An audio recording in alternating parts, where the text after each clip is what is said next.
scientists from Harvard are going to release aerosols into the atmosphere to block out the sun and prevent global warming. What if they get this wrong? What happens then? Well, it's called global famine, massive collapse of human civilization, worldwide starvation, collapse in the food supply, and so on. It's happened before. Most of this climate change science that's being produced out there is bogus science. It's not even legitimate. They're making things up, they're altering data, they are deciding what outcome they want before they do the experiment. Stop messing with the atmosphere. The sun is fine, we don't need to block it out. Most people lack sunlight, they lack vitamin D. That's why cancer rates are so high all across the first world nations. We're not getting enough sunlight.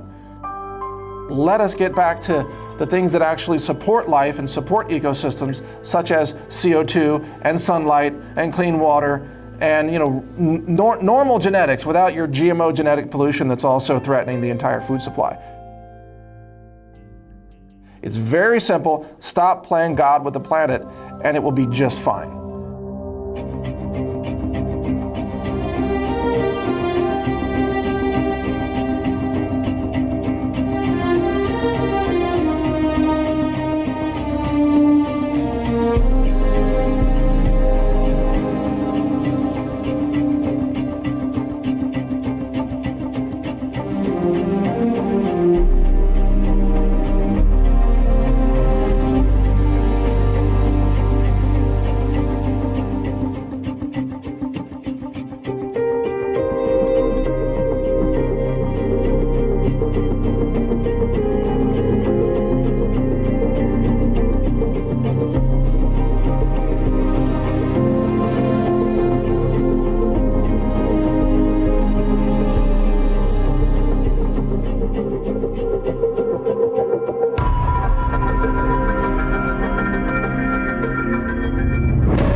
I witnessed something really peculiar going on, and I started asking questions. California was experiencing a very severe 6-year drought. We were due some rain finally. And I was out there in my rain boots with my raincoat on because we were expecting the storm. It was a 100% chance of rain for the next week. And these dark storm clouds were coming off the ocean. About a dozen planes showed up on the edge of the storm. I witnessed a grid pattern of plane after plane after plane lining the sky until it was a milky white haze. And then the storm came. The next day, the storm came, and it didn't rain. We didn't get a single drop of rain. I was a little distraught and confused.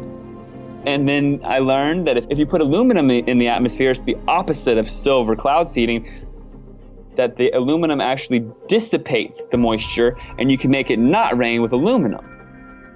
And like what I witnessed drought causation.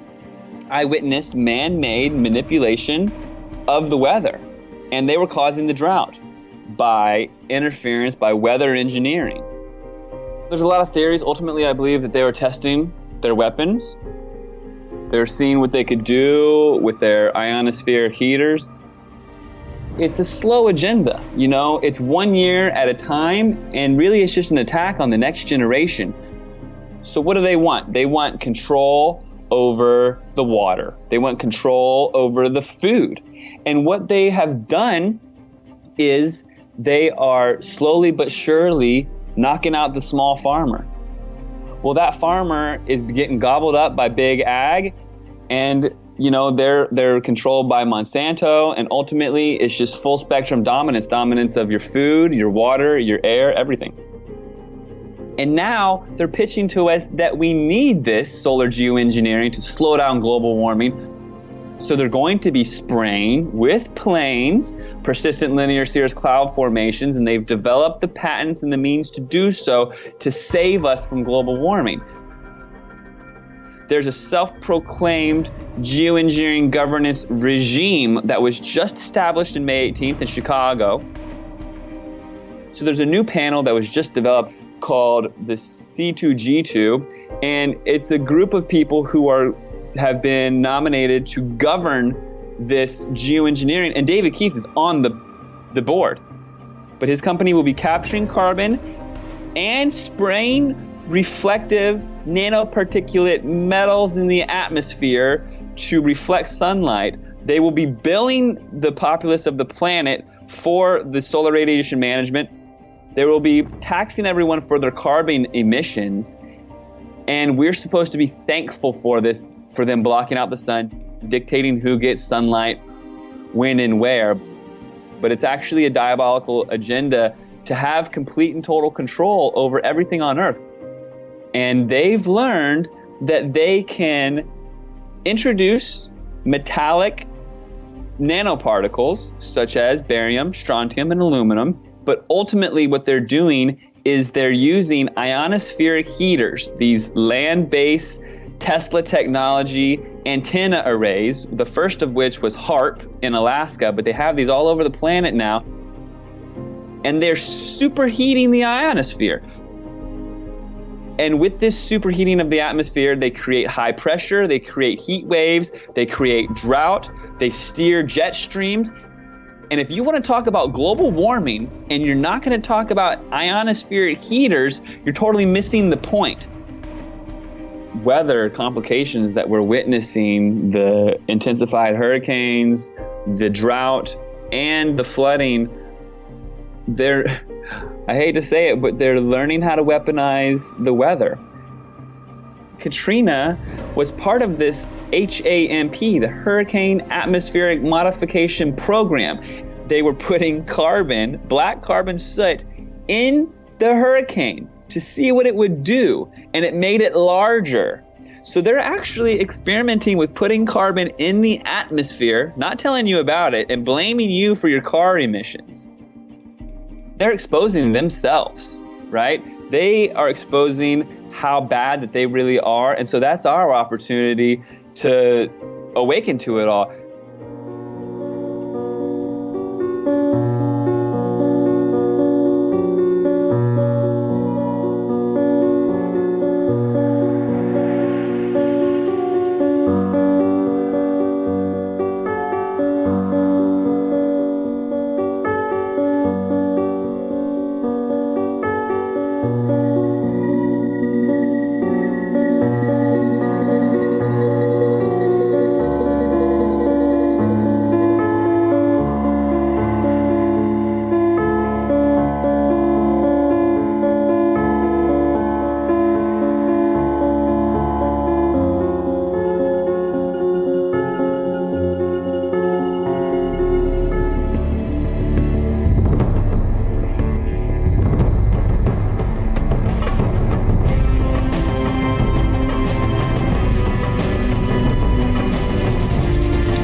detén la agresión contra Venezuela. Venezuela es una base fundamental de estabilidad de todo el Caribe, de América del Sur. Si Venezuela fuera desmembrada, si la revolución bolivariana fuera golpeada hasta el punto de llevarnos a tomar las armas, nosotros combatiríamos nuevamente con la misma bandera e iríamos más allá de nuestra frontera. Piénsenlo bien, los estrategas de los Estados Unidos. Venezuela está en disposición de vivir en paz, de vivir tranquilamente.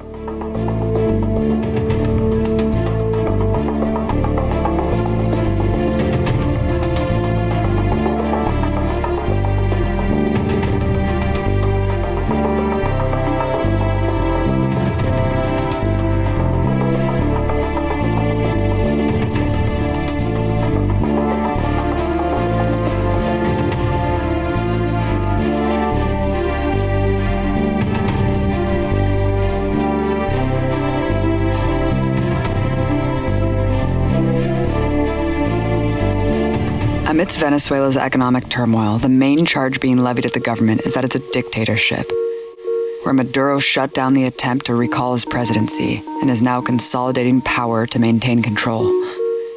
The opposition alleges this power grab is happening through what's called the Constituent Assembly, a call for a, quote, people's body to rewrite the Constitution spearheaded by Chavez in 1999. In short, the Constituent Assembly will consist of elected delegates from various communities with the power to draft constitutional amendments. The changes put forward by the elected assembly will then be put to a vote by all Venezuelans. Yet nothing has drawn more ire, condemnation, and panic from imperial powers and the opposition than this proposal. While traveling around the countryside, I saw that one thing is clear. There's a high degree of excitement and participation in the Constituent Assembly from Venezuelan society. Que Venezuela toda completa apoye la nueva constitución que se va a hacer aquí en Venezuela. ¿Por qué? Porque con eso vamos a tener la paz, la justicia y de toda la moralidad. Los revolucionarios y las revolucionarias somos invisibles entre los medios extranjeros. Entonces ellos pasan la marcha de la oposición, pero invisibilizan cómo llenamos la Avenida Bolívar. The opposition claims the assembly could rewrite the laws to exclude their parties out of power entirely. But regardless of what the opposition claims and government supporters want to accomplish with the assembly, it is an open democratic process. So if the main opposition parties, which again claim to have majority support in Venezuela, are demanding political change, one would think they would use their support to run their own candidates and push their own proposals. Instead, these leaders and organizations are calling for all Venezuelans to boycott the process and take to the streets to shut down the country. In 2013 and other times, the opposition was calling for exactly this, a Constituent National Assembly. Why are they rejecting it now? Why do they refuse to be a part of it?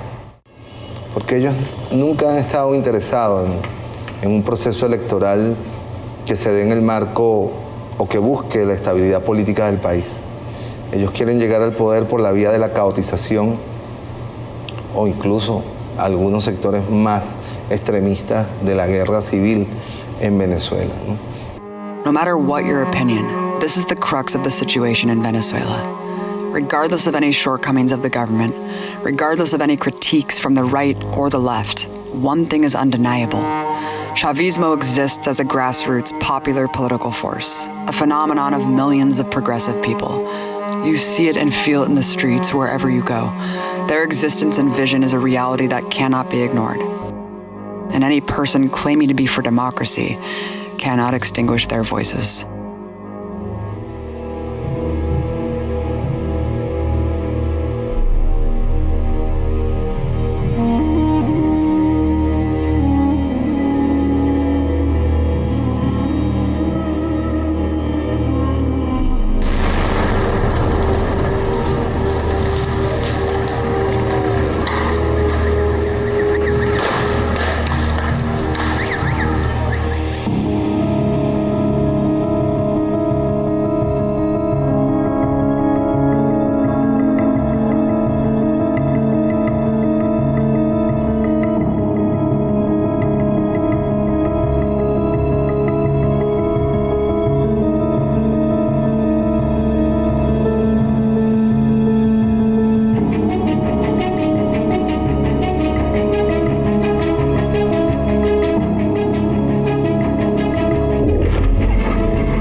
votre chef.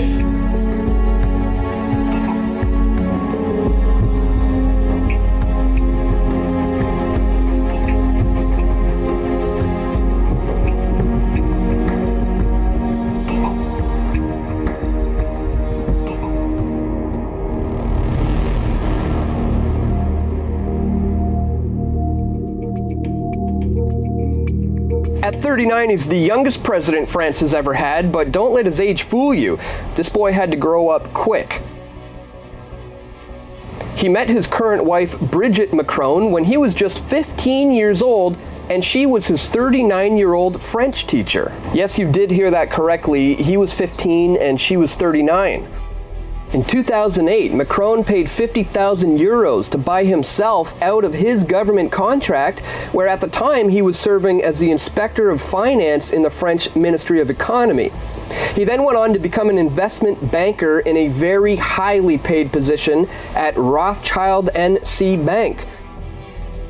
So from the time he was a very young man, Macron was trained and groomed and mentored by an older elite class. And now his true colors are revealing themselves as he just announced that he desires to reign as a Jupiterian president. A remote, dignified figure like the Roman god of gods, who weighs his rare pronouncements carefully. He threatened to overrule lawmakers with a referendum if they try to frustrate the reforms that he wishes to impose on the legislature. So it seems to me that France is heading towards some dark times under the reign of this Jupiterian president who was groomed by both a pedophile and a Rothschild. So is this the beginning of the end for the freedoms of people in France?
öffentliche Debatte zu den Vorgängen in Hamburg verläuft ziemlich eindeutig.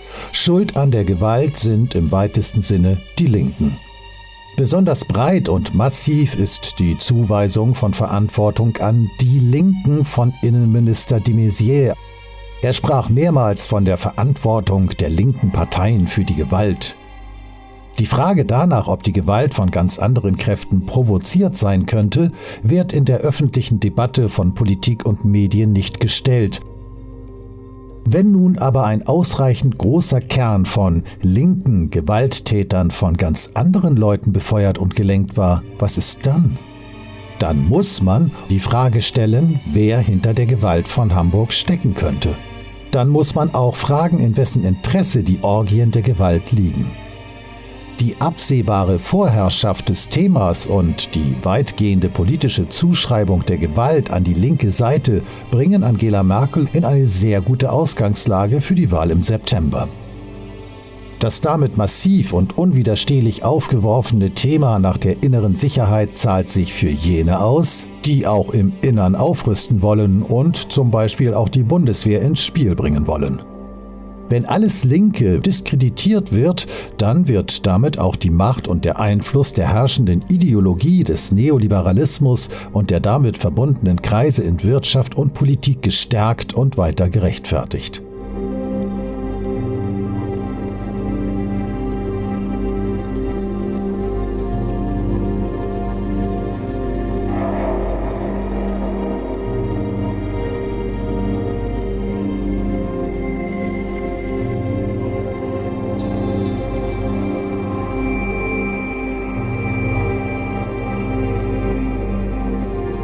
Was wir hier sehen, ist eine Bürgerkriegsübung, eine groß angelegte Bürgerkriegsübung, eine Aufstandsbekämpfung ohne Aufstand.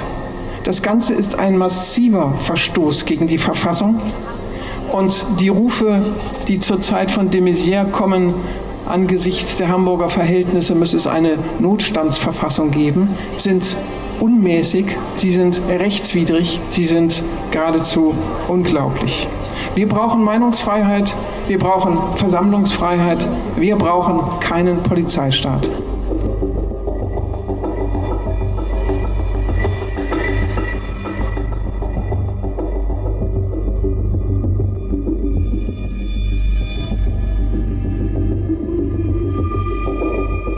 Alles, was wir mit diesen Antiglobalisten sehen, soll so sein, das wird von irgendwo zugelassen und organisiert, um jemandem etwas zu demonstrieren. Und hier können wir uns die Frage stellen, wem soll was demonstriert werden? Wer war denn der Hauptbetroffene bei diesen Krawallen? Für die verbrannten Autos oder die geplünderten Geschäfte gibt es Versicherungen. Aber es gab vorher ein geordnetes Leben. Man wusste, wo man einkaufen kann. Und nun hat das Geschäft zu und muss sich mit Versicherungspapieren herumschlagen und das Geschäft wiederherstellen. Das ist viel Stress. Hier geht es um die normalen Bürger. Er ist unter Stress, er wird eingeschüchtert und dazu wird in den Medien folgendes Informationsfeld geschaffen. Gut, euch gefällt nicht, wie die Globalisierung läuft. Ja, hier läuft es schlecht, da läuft es schief, es läuft gar nicht gut. Aber was wäre die Alternative? Hier, bitteschön, die Antiglobalisten. Die zerstören euch absolut alles. Wollt ihr das? Und dann sieht sich das der Durchschnittsbürger an und denkt sich, nein, das will ich nicht. Ob nun die Globalisierung gut oder schlecht läuft, ich hatte dort irgendwie meinen Platz, konnte irgendwie leben und meine Probleme lösen und ein einigermaßen geordnetes Leben führen. Aber wenn diese Randalierer kommen, die alles zerstören, wie soll man da überhaupt leben? So wird Stabilität bei der Steuerung von sozialen Supersystemen erreicht. Also Zuckerbrot und Peitsche. Auf der einen Seite versetzt man die Menschen in Schrecken, auf der anderen Seite stimmen sie der Alternativlosigkeit dieser Art von Globalisierung zu. Und diejenigen, die im Moment die Globalisierung nach ihren Regeln gestalten, möchten nicht, dass jemand und schon gar nicht die Massen diesen Prozess stören. Deswegen werden diese Massen unter Spannung gesetzt. Sowas ist nicht zufällig. Wenn die Leute mit dem eigenen Überleben beschäftigt sind, dann interessiert sie die Globalisierung nicht.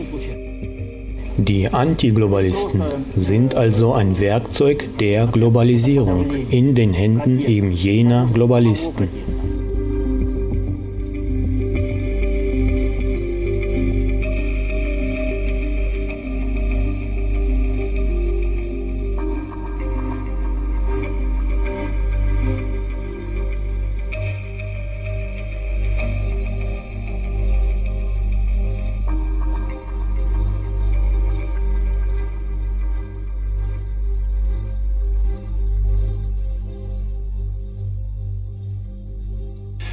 Ihr armen Reichen, ihr paranoiden Menschenverachter aus Wirtschaft und Politik, die ihr im Geheimen darüber nachdenkt, wie ihr uns zu Bewohnern eines anderen Planeten machen könnt. Für euch ist es zur Tugend geworden, die Erde zu zerstören. Wörter wie Fortschritt und Entwicklung werden von euch als Tarnwörter benutzt, um den Massenmord an Pflanzen, Tieren und Menschen zu rechtfertigen. Ihr empfindet keine Befriedigung, wenn ihr etwas so Wunderbares wie einen Berg oder einen See oder ein Volk im Urzustand seht. Eure Befriedigung misst sich am materiellen Gewinn. So wird der Berg zu Kies, der See zu Kühlwasser und das Volk zu einem manipulierten Heer von Erfüllungsgehilfen. Unsere Kinder wissen nicht mehr, was es bedeutet, über einen freien Geist zu verfügen. Es ist kein Wunder, dass sie die Erde nicht verteidigen, auf der sie leben. Sie leben gar nicht dort. Sie leben in der von euch geschaffenen Scheinwelt einer Unterhaltungsindustrie nach Regeln und Gesetzen, die sie selber nicht gemacht haben. Das ist die Schuld, die ihr auf euch geladen habt. Aber vielleicht hat die globale Not, welche uns alle mehr oder weniger an den Rand der Existenz gebracht hat, ja dazu geführt, dass sich die Herzen der Menschen wieder öffnen.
Almost everything that you see in society or from official sources is fabricated or rigged.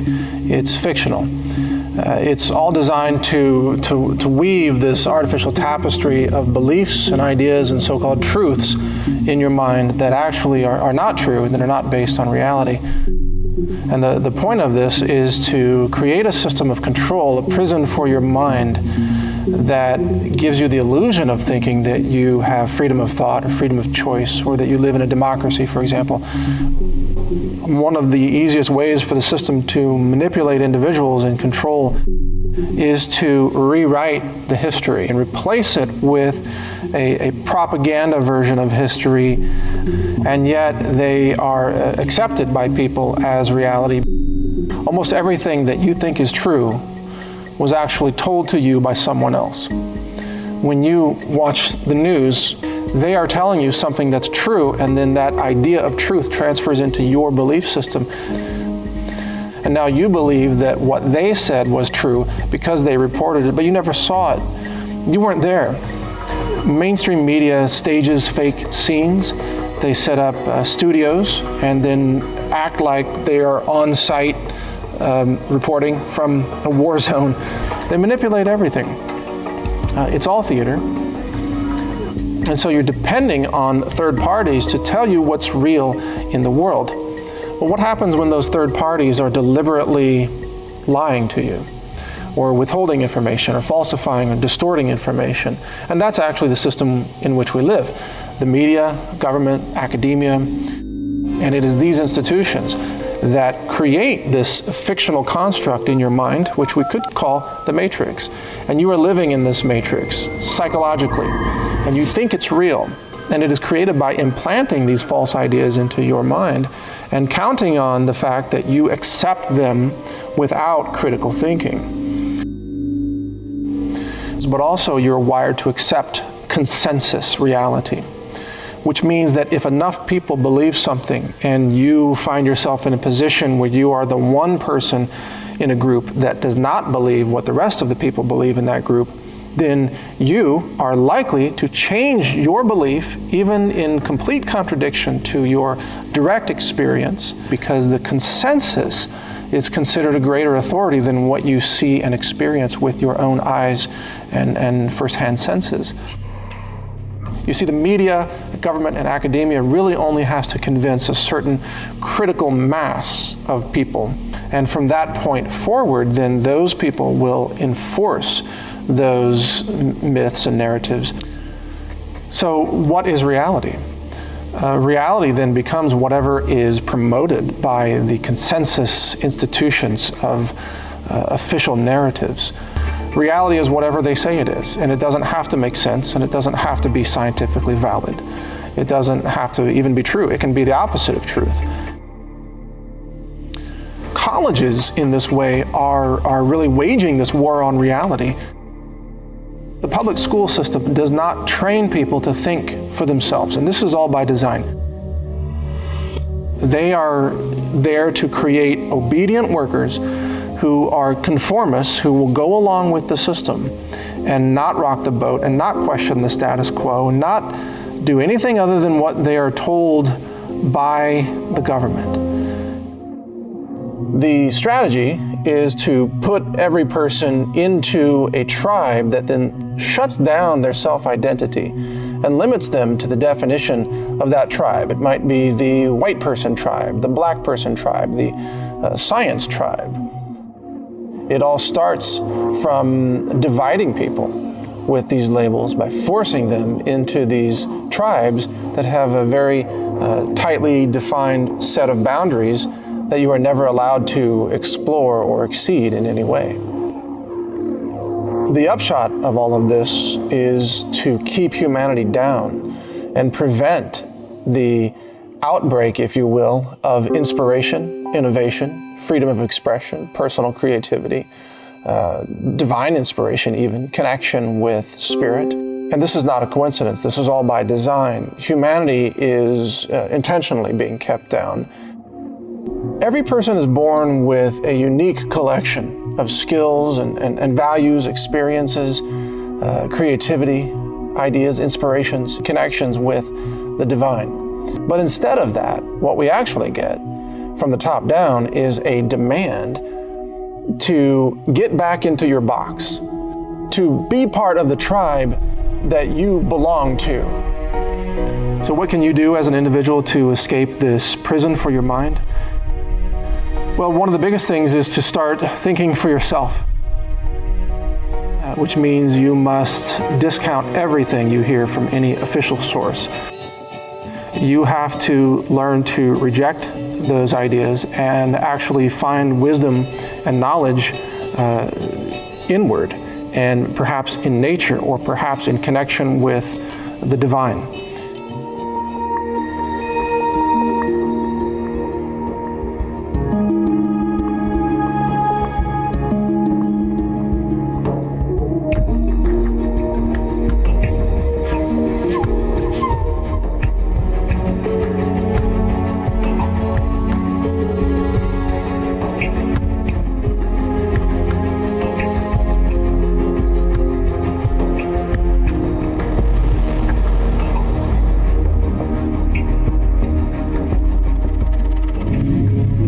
Fabricate once, make obtaining things that are just about within your reach the essence of life, they're going to be trapped into becoming consumers. The idea is to try to control everyone, to turn the whole society into the perfect system. Perfect system would be a society based on a dyad, a pair. The pair is you and your television set, or maybe now you and the internet, in which that presents you with what the proper life would be, what kind of gadgets you should have, and you spend your time and effort gaining those things which you don't need and you don't want, and maybe you'll throw them away. The point is to create uninformed consumers who will make irrational choices. That's what advertising is all about. And when the same institution's PR system runs elections, they do it the same way. They want to create an uninformed electorate which will make irrational choices, often against their own interests. And we see it every time one of these extravaganzas take place.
The so-called middle classes and the so-called working classes are all being targeted to the same end.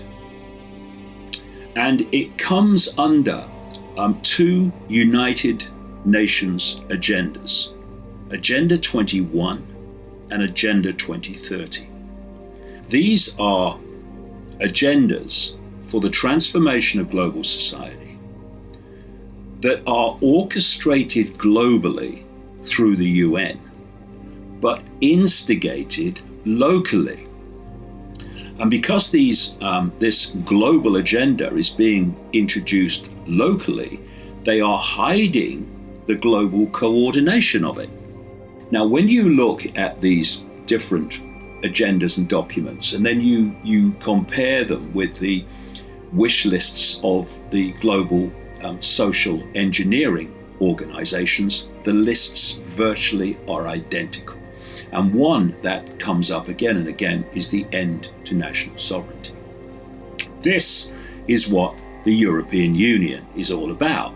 It's there to take national sovereignty away. A European Union which is run by dark suit, unelected bureaucrats that virtually no one can name. They also support basically open border immigration. And one of the key reasons that the migrant crisis has been systematically created, and it was, I mean, the evidence is overwhelming, is to bring lots of different cultures together to dilute the indigenous culture. The state to define the role of business and financial resources. That's the centralization of power over all business and all finance. Abolition of private property. Apparently it's not sustainable, but that won't apply to the less than 1%. The end of private property means you're taking away security from people and you're making them dependent on outside forces then for where they live. Restructuring the family unit. This is on the wish list of all these social engineering organizations. They want an end to the family unit because they want the state to take over control of the upbringing of children so they can be programmed with the state's mentality from the earliest possible age. And now we come to this part of the agenda that is specific to situations like Grenfell Tower. These are the creation of human settlement zones, high density micro apartments which allow 24/7 surveillance of everything that you do. And they're being brought about by not upkeeping and repairing property in areas you want people out of, and forcing them into the areas where you want to densely locate them. If you have a target population, then what you have to do to control that population is to divide and rule it. You have to set it at war with itself. So it is so focused on fighting between itself that people don't look up in different factions, different religions, different income brackets, different political beliefs.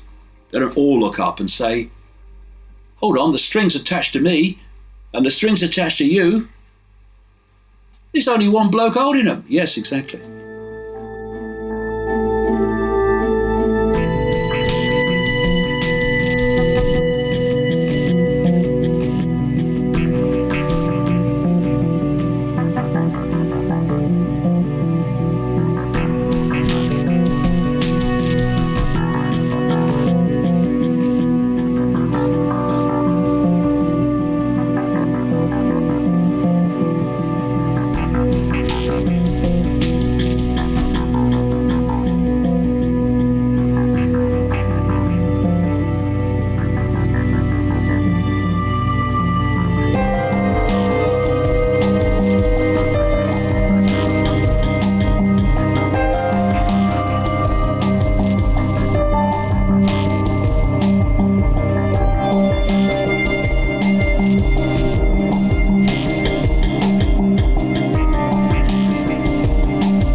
Sobre la zona del aeropuerto de la ciudad de Graz, 2 objetos fueron videograbados realizando movimientos inteligentes en el cielo. 2 personas desde distintas ubicaciones lograron registrar los movimientos de estos. Con toda claridad podemos ver 2 objetos, los cuales presentan 2 luces en su estructura. Estos realizan vuelos rítmicos en círculos. Incluso en algunos momentos entran en las nubes y los dejamos de ver.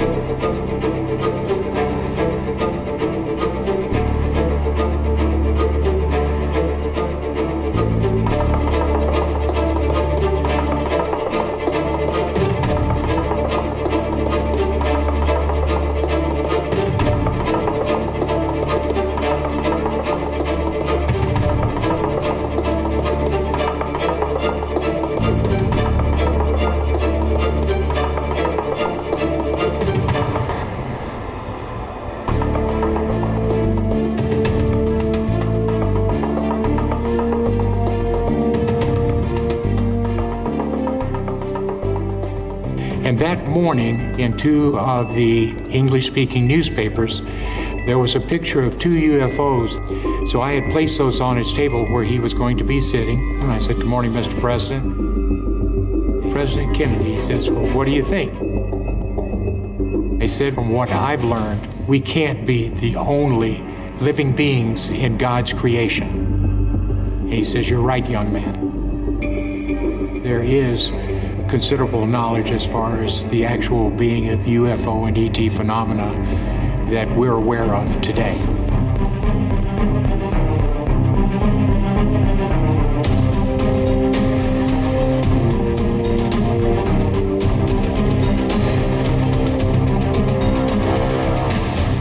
Basically, Majestic 12 was set up exclusively to focus on all of the issues and the policies concerning extraterrestrial life and technologies that had come into the possession of the US military, while at the same time feigning ignorance that such technologies existed.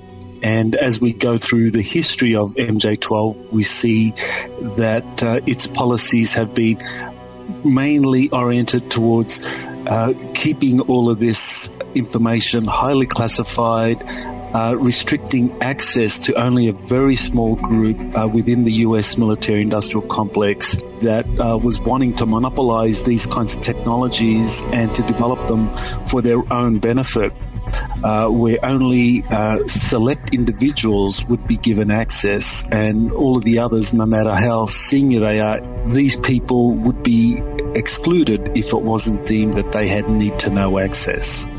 Kennedy believed that the office of the president needed to be well in the loop on this issue and actually involved in the policy making, and not just leave it to this unelected committee to make policy. And we see this actually coming into full-blown conflict, where you have a president basically saying to the MJ12 committee, "Hey, you guys, you've got to report to me, give me all the information, and this is where policy is made." And the MJ12 committee basically saying no, we're the ones that make policy, and you shouldn't interfere in something that you don't have a need to know. James Forrestal, who was originally Secretary of the U.S. Navy and who would a few years later become the U.S. Secretary of Defense under President Truman. He became part of MJ12 and was also kind of crucial to Kennedy's understanding of and involvement with the reality of the UFOs and the aliens. And Forrestal, from the very beginning, was involved in basically all the data that the US military had been gathering on extraterrestrial life.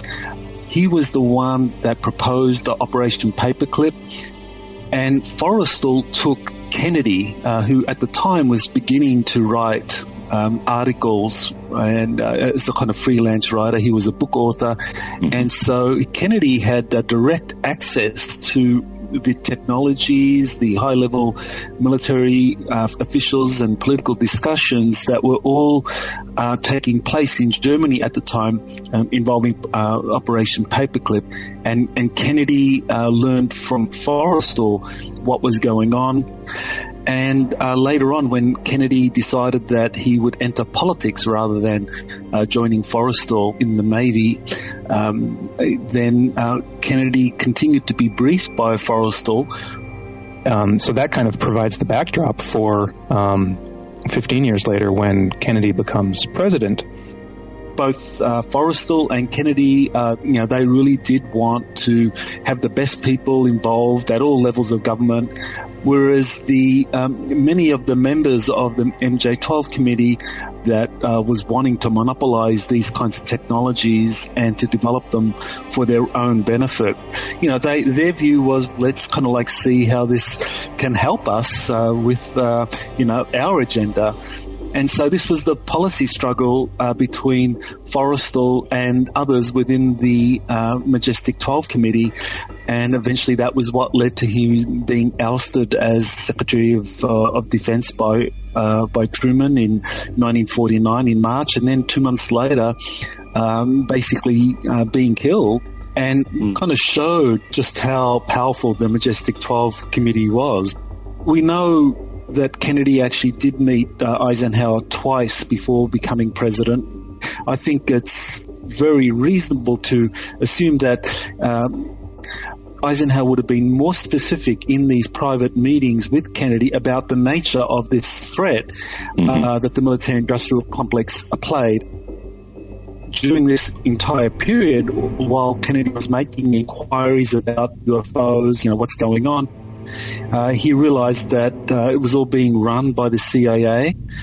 Dulles, as both the director of the CIA and as MJ1, circulates a set of draft directives basically directly implicated in the assassination of Kennedy. Anyone threatening Majestic 12 operations can be assassinated. And that pertains to any public official, no matter how high. There's no restriction there.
quest for happiness, you will probably never find it, because happiness is not a destination. You don't end up at happiness. Happiness is not a place that you get to. Happiness is something that happens on the way to you growing up. The more you grow up, the more you become love, the more you get rid of the ego, the more you get rid of your beliefs, your fears, then the happier you will be. And the reason you'll be happy is because you no longer will be so judgmental. You won't be thinking that everything is somebody else's fault. And then happiness just happens. It's not something you have to find. It's not an endpoint. It's the result of a life being lived well, as opposed to a struggle that's never ending. So as you grow up, lower your entropy, you become not so self-centered. It's not all about you. You don't live in a universe where you're at the center of it. It's not so much about you as it is about how can I help? What can I give? What can I do to be of service? How can I make this person feel better? Not, oh no, how could they say that about me? That makes me feel bad. See, that's all about me. As opposed to, well, I wonder why that person feels that way. How could I help them maybe see it some other way? And you don't help somebody see it other way by explaining to them how they're wrong. That never works. That just makes it worse. You have to help them grow up in their own way, just like you have to grow up in your way. Step one is to realize you have fear. All the choices that you make in a day, most of those are made by your fear. Becoming authentic has to do with just saying, well, okay, who am I? What am I? And most people have no idea who am I, because like we said, you identify with your ego. You're your ego, you're your story, your beliefs, that's who you are. Well, you see, that's not who we are. That's just the way we see ourselves. That's our projection of us.